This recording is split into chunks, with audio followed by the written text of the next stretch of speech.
Entrega el premio Isabel García Hernández, diputada de Igualdad. Recoge el premio Paqui Méndez, presidenta de la Asociación per la Coeducació, Paqui García.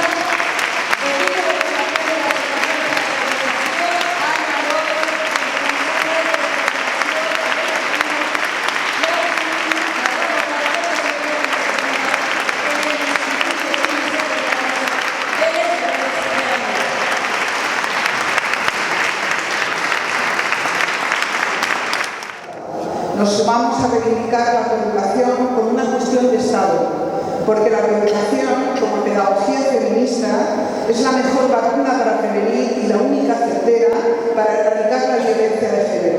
Por eso tiene que formar parte de las prioridades de la política educativa de cualquier gobierno. Carmen Ruiz de Bullo, una de nuestras maestras de coeducación, nos recuerda: un pacto de Estado por la coeducación va más allá del pacto contra la violencia de género, porque toca la raíz del problema, va a la estructura del sistema patriarcal y quizá por ello encontremos tanta demora y resistencias para hacerlo. Hay que hacer una labor en las aulas, pero también con las familias, con el resto de entidades, asociaciones que conforman un municipio, porque si no cambiamos la sociedad en general, la labor que realizamos en los centros se diluye como un azucarillo con los mensajes y mandatos sociales que llegan del resto de la sociedad, y eso no lo podemos permitir. La coeducación ya no puede seguir siendo un acto de voluntariado individual, tiene que pasar a ser una tarea de primer orden si queremos caminar de forma acertada a la eliminación de las violencias machistas.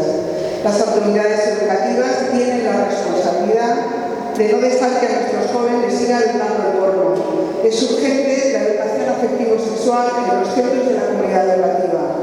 Nos despedimos con dos grandes retos: conseguir que los chicos dejen de estar en el feminismo de la indiferencia, como bien dice Miguel Ángel Alconada, y tenemos que conseguir que las chicas superen la brecha de género en las carreras tecnológicas.